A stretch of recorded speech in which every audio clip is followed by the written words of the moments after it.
This is natural body and this is enhanced body. 2024 में अब किसी एक्सटर्नल सब्सटेंस की हमें ज़रूरत पड़ती नहीं है बॉडी बनाने के लिए। नेचुरली बॉडी ऐसी बन सकती है, लेकिन आपकी नहीं बनेगी। ये सिर्फ उसी की बनेगी जो इंस्टाग्राम पे फिटनेस इन्फ्लुएंसर है। आपके वो नंबर वन जेनेटिक्स नहीं है जो फिटनेस के लिए होने चाहिए। मैंने तो यही सुना है कि सिर्फ रोनी कॉलमैन था जिसने नेचुरली प्रो कार्ड जीता था, और उसके जेनेटिक्स रियल में बहुत डिफरेंट थे। अमेरिकन बंदा है, पर इंडिया में ऐसे जेनेटिक्स कब से आ गए? अब ईशान ठाकुर डायरेक्ट टक्कर दे रहा है रॉनी कॉलमैन को, क्योंकि भाई का नेक्स्ट जो गोल है, जो प्लान है, वो ये है कि प्रो कार्ड जीतना भाई को नेचुरली। ईशान ठाकुर के इलाइट जेनेटिक्स शुरुआत से ही होंगे। अब गाइस, जेनेटिक्स हमें अपने माता पिता से मिलते हैं, और जैसे भी जेनेटिक्स हमें मिलते हैं वो बचपन से लेकर बुढ़ापे तक हमारे साथ रहते हैं। तो ईशान ठाकुर की ये फुटेज देखो और इसमें बताओ कि तब इलाइट लेवल के जेनेटिक्स कहाँ थे। अब आपको कहीं ये तो नहीं लग रहा है कि भाई ये तो मैं फोटो जो दिखा रहा हूँ वो तब की है जब ईशान ठाकुर ने बॉडी नहीं बना रखी थी। लेकिन एक बार गाइज उसकी पोजिंग देखो आप। उसकी पोजिंग डिफाइन कर रही है कि उसे पोजिंग करनी आती है, मतलब वो जिम कर रहा है। उसकी नेचुरली जो कोशिश है उससे वो रिजल्ट निकाल रहा है, तभी वो इंसान पोजिंग कर रहा है। बेमतलब में तो करेगा नहीं।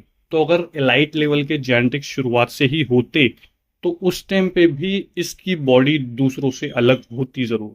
दूसरे लोगों से ज्यादा मसल बिल्ड अच्छा होता, और हमें शुरुआत से ही ज्यादा अच्छे रिजल्ट्स मिलते हैं जब हम एज ए बिगिनर स्टार्ट करते हैं नेचुरली। लेकिन जेनेटिक के मामले में भाई साहब का केस बिल्कुल रेयर है। भाई को जेनेटिक्स के फायदे मिल रहे हैं 4-5 साल बाद मसल बिल्डिंग करने के। अब वो जेनेटिक्स है या एक्सटर्नल हार्मोन्स, ये एक बंदा अच्छे से जानता है। हमारी फिटनेस इंडस्ट्री बहुत ही खराब हो गई है। ईशान ठाकुर जैसे फेक नेटी लोगों को जो लोग सपोर्ट करते हैं, स्टूडेंट्स ही मैं उन्हें कहूँगा क्योंकि वो स्टूडेंट्स ही हैं, उन्होंने कभी जिम में कदम नहीं रखा है। तो उनकी ऑलरेडी माइंडसेट बन चुका है कि हमें ऐसी बॉडी नेचुरली अगर अचीवेबल है तो हम ऐसी ही बनाएंगे। और जब उनको रियलिटी से धक्का मिलेगा, झटका मिलेगा, तब वो या तो डिप्रेशन में जाएंगे, स्ट्रेस लेंगे जिसकी वजह से उनकी लाइफ खराब होगी, या फिर वो भी एक इन्फ्लुएंसर बनना चाहेंगे, स्टेरॉइड्स लेंगे और अपने आप को नेचुरल प्रिटेंड करेंगे। देखो, जो लोग ऐसा करते हैं या कर रहे हैं वो लोग रियल में जानते हैं वो लोग क्या कर रहे हैं। उनको पता है कि हम स्टेरॉइड्स ले रहे हैं, हम अब खुद खुद को नेचुरल बता रहे हैं, ये सही नहीं है। लेकिन फेम पाने का, पैसा कमाने का तरीका यही है, उनको ऐसा लगता है। मैं हालांकि इसमें उनका सपोर्ट नहीं करता, लेकिन उनकी थिंकिंग यही है। लेकिन मैं आप लोगों से बोलना चाहता हूँ कि क्यों ऐसे लोगों को सपोर्ट करते हो जाके, जब आपको फिटनेस की ABCD नहीं पता। जब आप जिम जाओगे, आप नेचुरली खुद से ट्राई करोगे, 1 साल में, 2 साल में, 3 साल में, 5 साल में आप कितना मसल गेन करोगे, तब आपको पता चलेगा कि कितना झूठ बोला गया था इंस्टाग्राम पे आपसे।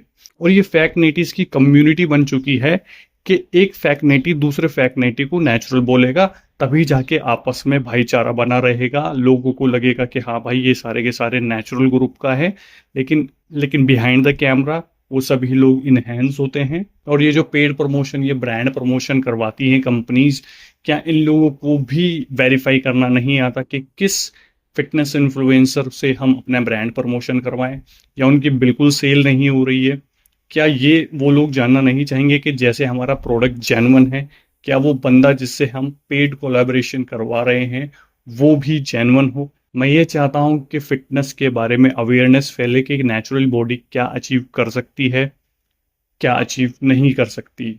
मैं ये चाहता हूँ कि लोगों को कंपनी से ब्रांड प्रमोशन मिलना हार्ड हो, ताकि कोई भी एरा गैरा सिर्फ वायरल होके, सिर्फ फेम पाके किसी भी कंपनी का प्रमोशन ना कर दे।